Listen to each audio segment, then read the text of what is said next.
পটুয়াখালীতে দিন দিন বাড়ছে বিনা চাষে আলুর আবাদ। এতে করে কম খরচে কৃষকরা বেশি ফলন পেয়ে আর্থিকভাবে লাভবান হচ্ছেন। এছাড়া স্থানীয় বাজারে আলুর পর্যাপ্ত চাহিদা ও দাম ভালো পাওয়ায় খুশি কৃষকরা।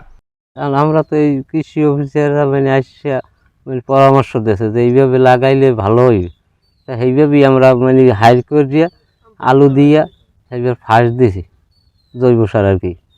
ফাঁস দিয়ে এর উপরে সার দিছি, সার দিয়ে নাড়াকুড়ো খড় দিয়ে ঢাকিয়ে দিছি, তাতে দেখা যায় খুব ভালো হইবে। আর বিগত বছরের থেকে এবছর কৃষকরা বেশি জমিতে আলুর আবাদ করেছেন বলে জানায় কৃষি বিভাগ।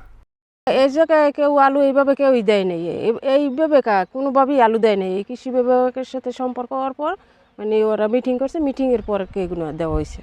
ধান ও ডাল উৎপাদনে পটুয়াখালীর কৃষকরা এগিয়ে থাকলেও আলু চাষে এই এলাকার কৃষকদের তেমন একটা আগ্রহ দেখা যায় না। তবে সাম্প্রতিক বছরগুলোতে এই এলাকার কৃষকরা আলুর আবাদ শুরু করেছেন। এই অঞ্চলে কৃষকদের মধ্যে নতুন একটা প্রযুক্তি দিয়েছি, সেটা হচ্ছে বিনা চাষে আলু এবং রসুন। তো বিনা চাষে আলু এই রসুন এটা করতে কৃষকরা প্রথম দিকে অতটা আগ্রহী ছিল না। তো আমরা তাদের সামগ্রিক বিষয়টা প্রথমে আমরা ট্রেনিং এর মাধ্যমে তাদের উদ্বুদ্ধ করেছি। চাষের খরচটা কৃষকরা আসলে দরকার পড়ে না এবং অনেক সাশ্রয়ী হয়।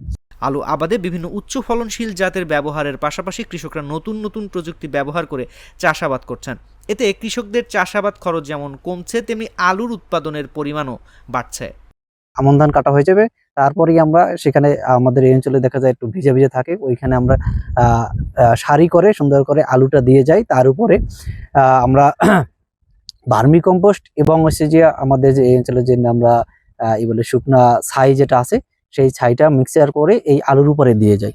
তারপরে আমরা তার উপরে সার দিয়ে যাই এবং কৃষকের যে আমন ধান কাটার পর যে খড়কুটা থাকে সেটা দিয়ে আমরা ঢেকে দিয়ে যাই। পটুয়াখালী জেলার কলাপাড়া উপজেলার নীলগঞ্জ ইউনিয়নের এবার মোট 50 জন কৃষক বিনা চাষে আলুর আবাদ করছেন। বাংলাদেশ কৃষি গবেষণা ইনস্টিটিউটের সহযোগিতায় কৃষকরা নতুন প্রযুক্তির সঙ্গে পরিচিত হয়ে ভালো ফলন পেয়েছেন।